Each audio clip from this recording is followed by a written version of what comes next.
Hello and welcome to my first video podcast. As I kick this off, my new journey. My name is Mitch.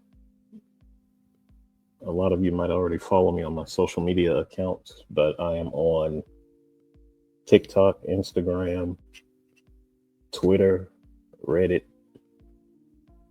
YouTube, and you can look for me under, for most of them, my handle is exjw, meaning ex Jehovah's Witness, but it is exjbub. So exjdub is where you can find me on a lot of these accounts. But yeah, I did an audio podcast yesterday, just kind of introducing myself, what I'll be talking about and everything. But I wanted to kick off the video podcast too. I have so much to say and a lot of time to do it. You know, the Jehovah's Witness organization, are you familiar with it? Are you a current member? Are you an ex-member like myself? Are you a PIMO? I call it PIMO. I don't know if that's what they say, but it's PIMO, physically in, mentally out. You know, are you a Bible student with them? Are one of them, are they trying to get you to study? Well, this podcast is for you.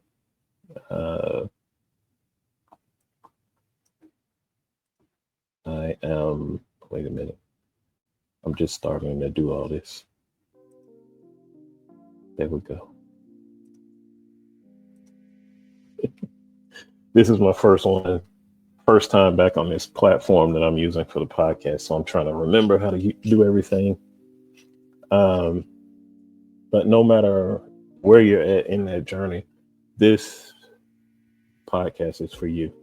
I wanted to create a safe space for us all. I'll be having guests on here from time to time. I'm supposed to have someone Sunday, Louise. We met over TikTok, and she is very straightforward. She's very truthful. She's very passionate about getting the word out there and not an emotional, just all over the place, but she really is factual.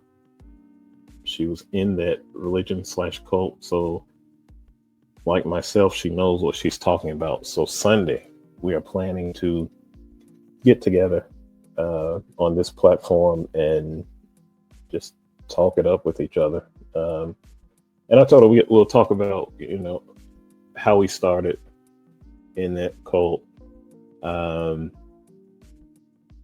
what woke us up, what made us finally decide to, that was, we've had enough. That's it. I'm done. Like, what made us get to that point, and then discuss our lives now, the changes we see. Are we happier? That sort of thing. So, yeah, planning to do that on Sunday. But for this episode, my first video podcast, I titled it Jehovah's Witnesses, a Corrupt Organization. And I always get the haters and the naysayers from that religion to come in and, start popping off at the gums. Let me first preface by saying this is not bashing witnesses. Okay. This isn't trying to pull people away from there.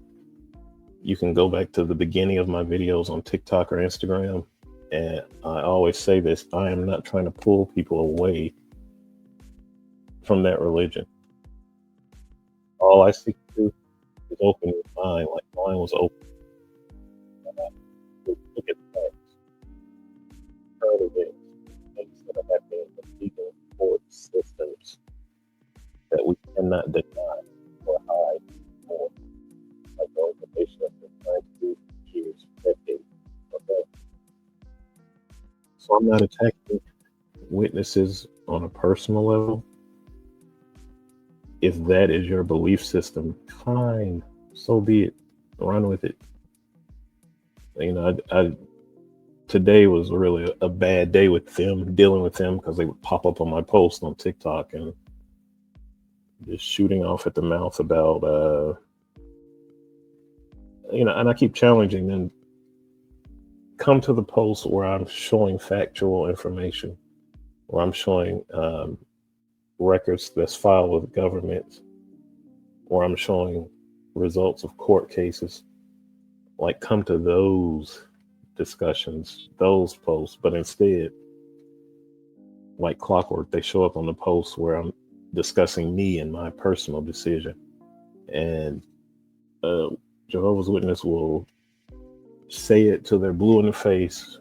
We all have free will. God gave us free will. You have free will to make your own decisions.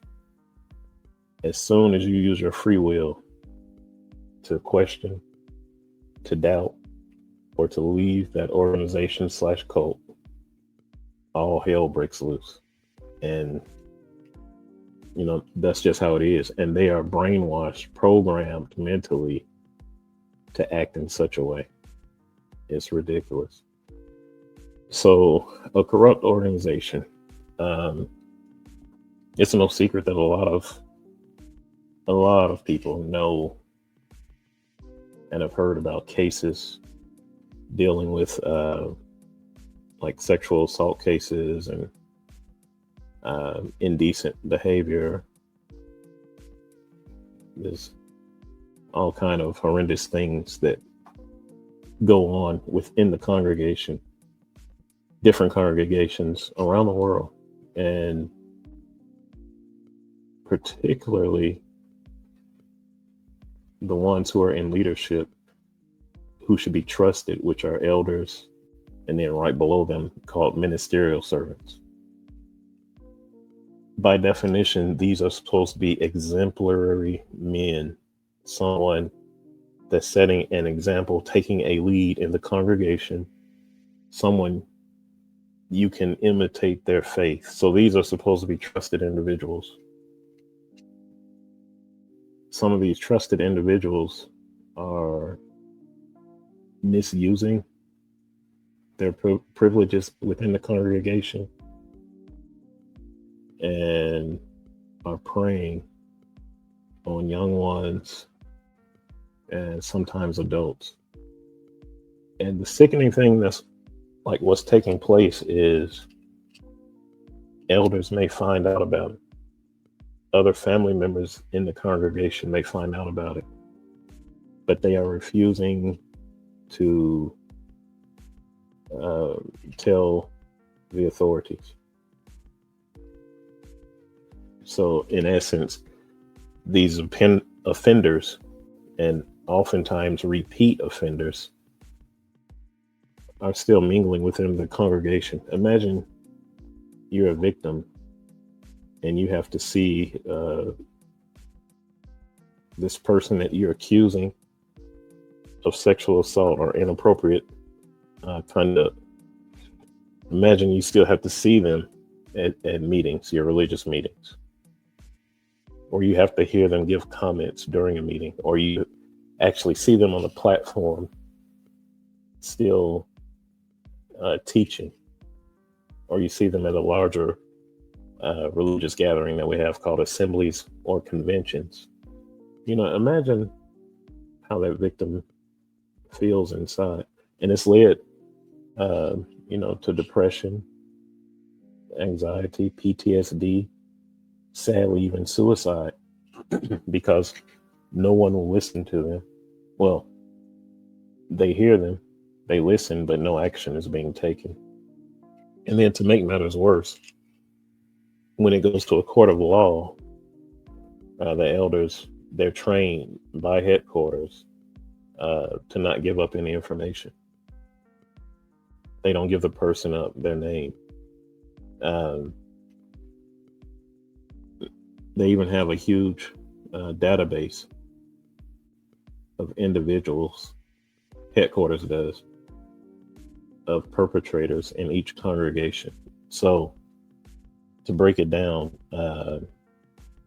say within the congregation, they find out, this person, this man has done something to someone in the congregation. So they're supposed to submit that information to headquarters, and headquarters just sitting on from, every congregation, all these perpetrators. And so what's been happening in some courts, they have to come clean. They've been in court and actually misrepresenting the truth, flat out lying to keep it covered up. They base this on two different things that piss me off. One, they twist the scripture that Jesus said, if something happens, it has to be reported by the mouth of 2 or 3 witnesses. Meaning it can't just be 2 people, because that turns into he said, she said. So they twist that to not accept the confession as something solid. So if I'm a young individual and I tell my parents and we go to the elders in the congregation, the elders are going to say, well, who else knows? And, it's basically, the child saying me and him.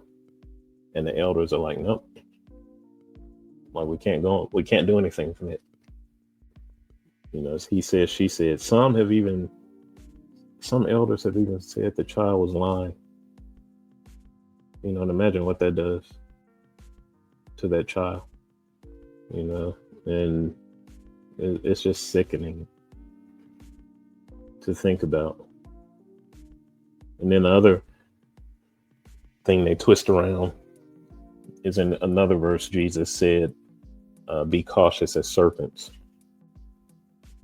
They twist that to say we have to protect the interests of the organization. We have to be cautious as serpents. So in that situation, even if you're in court, it's okay to lie. That's their reasoning. So from those two things, they are hiding perpetrators within the congregation. And, one of my friends online, she sent me a letter, and it was from the branch office to one of the congregations regarding an individual in that congregation. And the elders had written the branch asking what they should do. And the branch basically told them just to sit on the information. Went so far as to say, can you imagine if his wife found out what this would do to his marriage? Like, seriously? So personally, I say that they already know numbers are dwindling from that cult, and they're just trying to grasp at straws and keep people. That, coupled with they are just sick bastards. Like, it's no way to sugarcoat that. Like, who in their right mind could condone that kind of conduct? But yet, that religion is supposed to be so holy, and we model everything after Christ, and we live morally, spiritually, and physically clean. That's what they're pushing down your throats. But yet they're hiding people in plain view that are known to have done horrendous things. Sometimes they are still doing them. And just a blind eye. One case, and I really like this one, and I actually posted it on my Instagram and TikTok. But there was this monster assaulting several minors. Family and elders knew about it. Nothing being done. His own brother actually left that religion, came to his senses, left, and actually testified against him. And do you know the Jehovah's Witnesses branch representatives and lawyers were saying, oh, he's just lying because he left the religion. He didn't want to be part of it anymore, so he's lying on his brother. I'm telling you, it's sick. And he ended up losing the court battle, got convicted as he should have, and he's serving time. So that's what I'm telling these witnesses that pop up trying to defend it. Stop concentrating on me. Stop concentrating on the other ex-witnesses. Like, it's not about us. Concentrate on the wrongs that we're pointing out in the organization. Even like in a congregation I was in, and it actually trickled into a second congregation over the same individual. And so, like, I was a ministerial servant, and I had two assignments, which was oversee the audiovisual department in the Kingdom Hall, and I was also over the attendance. And so when it needed to happen, the elders would tell me about certain individuals who, like the attendant department, needed to keep an eye on. And this one guy, he always creeped me out anyway, but he had gotten in trouble in the past in regards to one of his children. I get worked up every time I talk about him because I really don't like this dude. And so this is one congregation, and we're to keep him like away from children. And if he goes to the bathroom in the Kingdom Hall, we have to go in after him, make sure it's not a minor in there. Or if it is a minor going in, we have to stand there and babysit his ass. Okay. And I used to, I always say, why can't we just get rid of him? No, it's a public building. Can't get rid of them. That was always what they would tell me, the elders.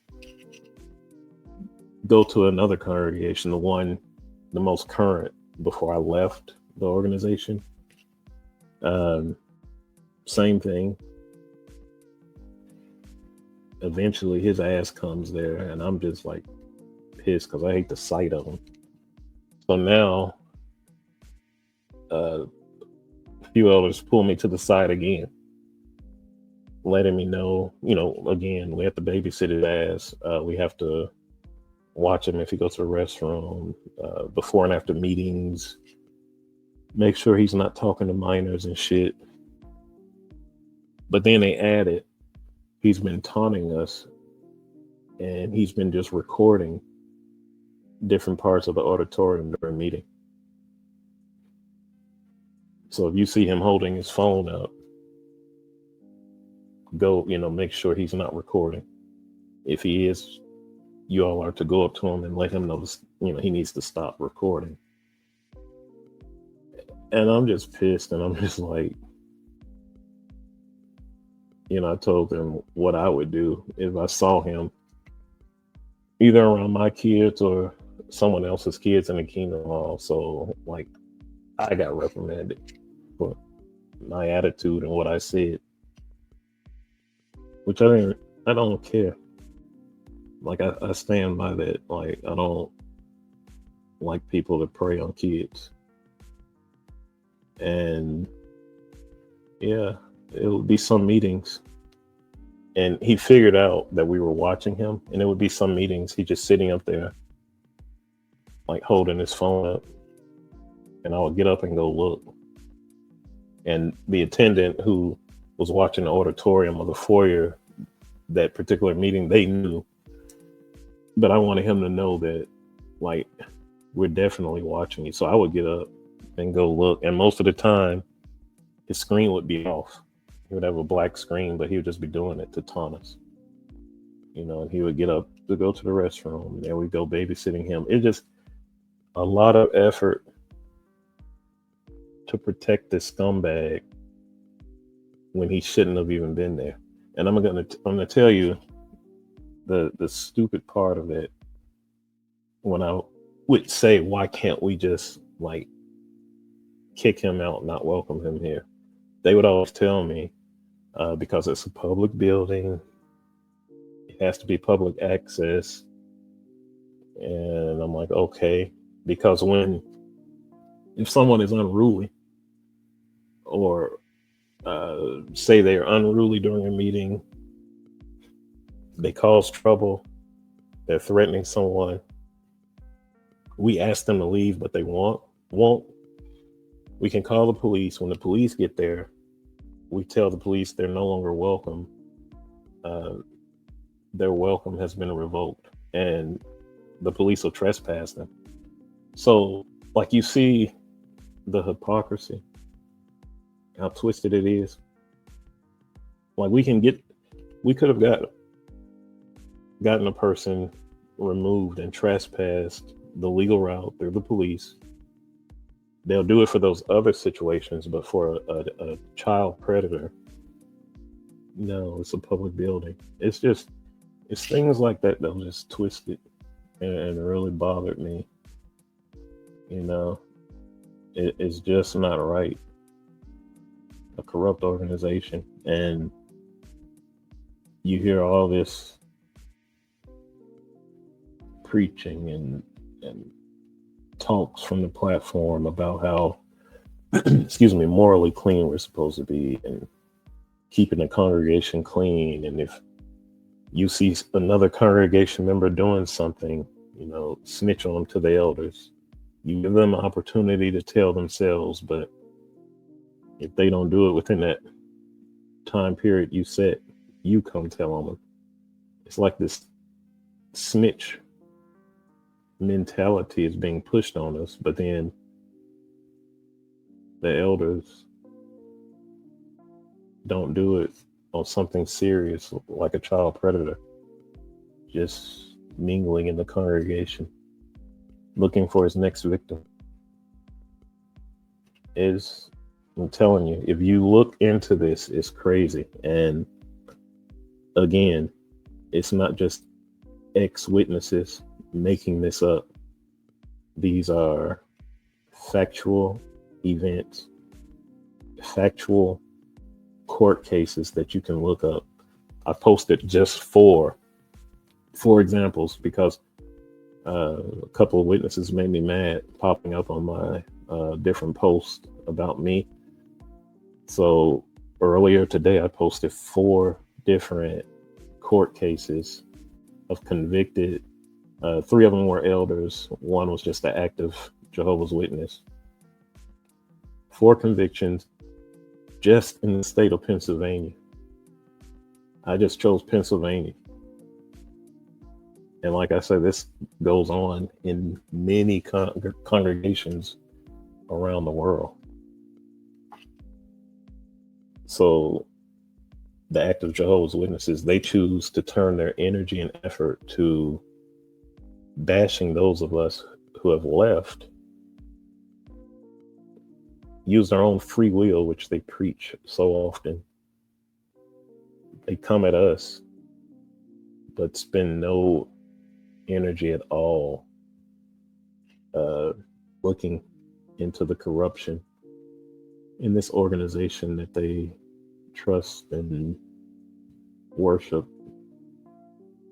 and give their allegiance to, which is, a sign of a cult. High control, give you hell if you try to leave, or if you leave. It's ridiculous. So I urge everyone, like I said, go on my TikTok, my Instagram, and if you scroll through there, you'll see cases that I've listed that you can look up yourself. I'm not making it up. These are all legally filed court cases that if you're not being lazy, you can look up for yourself and see. And I invite you to do that. Like, is everyone in that organization bad? No. I was a Jehovah's Witness for over 50 years. There are some good people who believe in the Bible, believe in God, and they try their best to live the best life they can as an imperfect person. But then there are the others who they're fake. Yeah. And as I continue with the podcast, and I've gotten into some stories on my videos that I post on TikTok and Instagram and Twitter, but it's like I'm giving you firsthand examples of how there are some dirty Jehovah's Witnesses. And like I just got fed up. I had my questions and I had my doubts for years. But the more I looked into the legal trouble that they try to keep quiet, the more I looked into that, it changed me. And like I said, when I seen that letter about them telling elders to cover something up that this person had done in his past, that sent me over the edge. And I am now on a mission to, just like other ex-witnesses, to expose them for the hypocrites that they are. The ones who run the world headquarters in New York. Like, I'm here to expose them. So there will be a lot more audio and video podcasts coming up. I really, really appreciate those of you who have started this journey with me, and your support means everything. This wasn't easy because, like I said, I was in that religious cult for over 50 years. It was my way of life. It molded me from a young age. So this was not easy to break off from, but I'm a black and white person, and right and wrong, and what I see and what others see, and now what governments and court systems are starting to see, is that there's a lot of wrong in that religious cult. So again, thank you. Let me know what you think about this. Feel free to comment or send me an email, exjdub1@gmail.com. So that's exjdub1@gmail.com. Thank you, and I will see you soon.